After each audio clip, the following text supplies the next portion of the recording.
There used to be a time back in the day in GTA where the most feared thing was a rhino tank. As soon as you see one, you would feel powerless. You couldn't be bothered to deal with a rhino tank.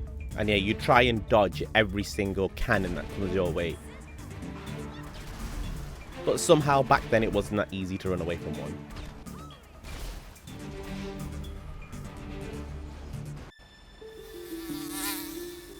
But now the rhino tank has become like completely useless. You're powerless against the modern day vehicles like the Oppressor Mark II. And because they're so small and agile, there's no way you're hitting it down with a cannon. Or even finding it. And don't get me started on one of those laggy ones. How are you supposed to kill them? No matter how long it's been, the Oppressor Mark II is still something that's ruined GTA Online.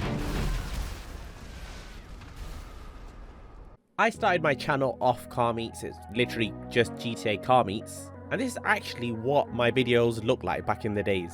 If you go to my channel and you scroll from oldest, you'll see that this is literally a car meet video. This is a car meet video, and this is the way I used to do cinematics. Well, what I thought was cinematics. And now GTA's changed that much. And not only the graphics have changed, but the way we can record, Rockstar Recorder, yeah, it changed everything. Back then I did have an Elgato game capture, but it was the old one, which weren't that great, as you can see. I just still can't believe I used to make content like that, and now I make content like this.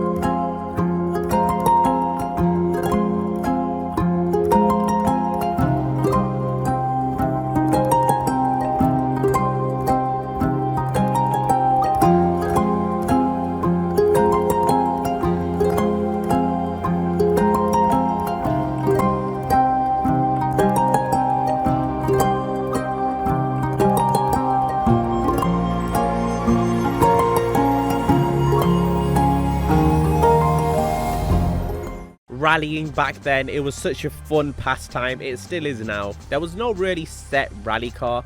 You just used to get all-wheel drive vehicles. But now there's cars that are equated for rallying. And the main difference is you can no longer rally in peace anymore because there'll be animals that walk out or animals that you'll hit. It's also quite funny at the same time. Yeah, it's something different. Back in the days, the fastest cars in the game used to reach around 120. It was kind of always a zone where your new vehicles would get limited. It was at 120-ish, unless you hit a few bumps or so. But now, you've got SUVs that can hit that easily. You've got SUVs that can hit 150. You've got HSW vehicles. Yeah, it's crazy that you can reach 165 easily now in GTA Online. It's still very limited, I'd say, to real-life equivalent, but it's a major change.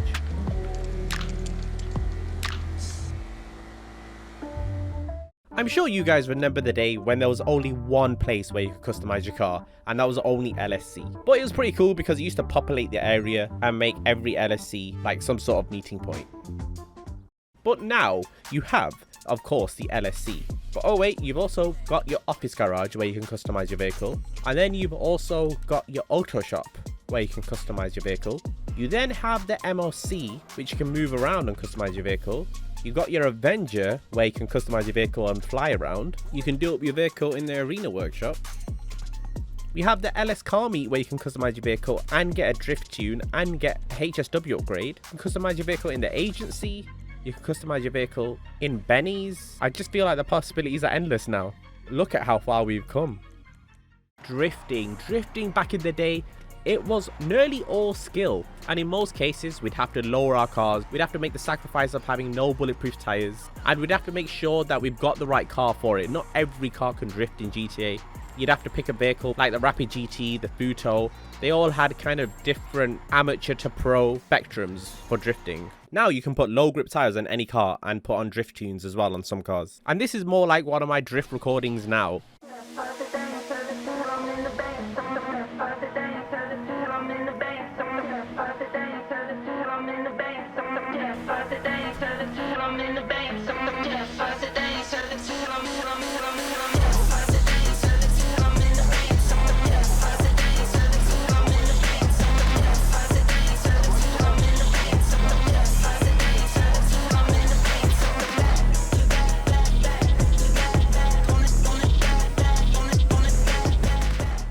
I mean, this was 10 years ago, but it was also just a few months ago, where if you were to actually want a police vehicle, you would have to get cops on you or call the cops and then take them out to steal a vehicle, and then you'd go around with a damaged cop car. You have to call cops off.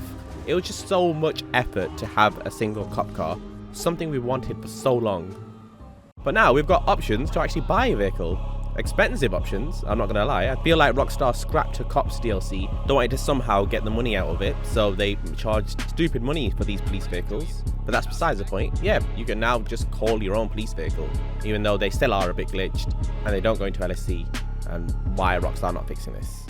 Back then, when you were purchasing a new vehicle, you customize them, there wasn't that much threat outside LSC. There was either explosives or they could just shoot you with a gun. And it was always that guy that would stand up on the higher car park area and he'd shoot you from there. Very predictable.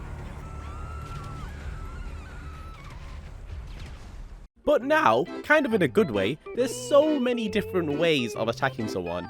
There's so many different guns we can use. There's so many different trolling methods we can do. If we wanted to, we could put slick mines outside, put loads of different types of mines.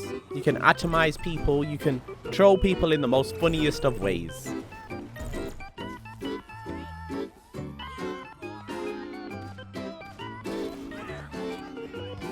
But yeah, eventually you can expect to be killed. I mean, this one is self-explanatory. Look at the prices. The price difference, everyone knows. Look, the Monroe used to cost 490. You used to get supercars for 240,000. That's how much the Vaca cost. The Carbonizer, a Ferrari in GTA, used to cost 195. That's now like an option on the new Ferraris. You could get all these cars for 150k, but now you still have the option to buy all those old cars. But normal cars here, look, I'm not sorting it by price here. I'm just going from two-door options. And look, 2 million, basically 2 million, 2 million, 2 million, nearly 3 million, 2 million. What is this? Like, all the recent cars, even if you go into four-door cars and you realize there's SUVs in Legendary Motorsports that are 1.7 million, 1.8 million, another 1.8 million. I really don't understand how Rockstar can even explain the inflation. And what are they going to do in GTA 6? Are they going to do the same thing in GTA 6 where at the start of GTA 6 you get cheap vehicles and then at the end of the GTA 6 they cost double, triple, quadruple the amount? I don't know, but this says a lot. Till you get to a point where supercars used to cost, like in 2016, used to cost the same price as SUVs now. Thank you so much for watching, everyone, and hopefully you did enjoy this one. If there's something you would like to add, like things that were so different, things that have impacted you a lot, that have changed from the earlier GTA till now, yeah, let me know in the comments. Hopefully you enjoyed this video. See you guys in the next one.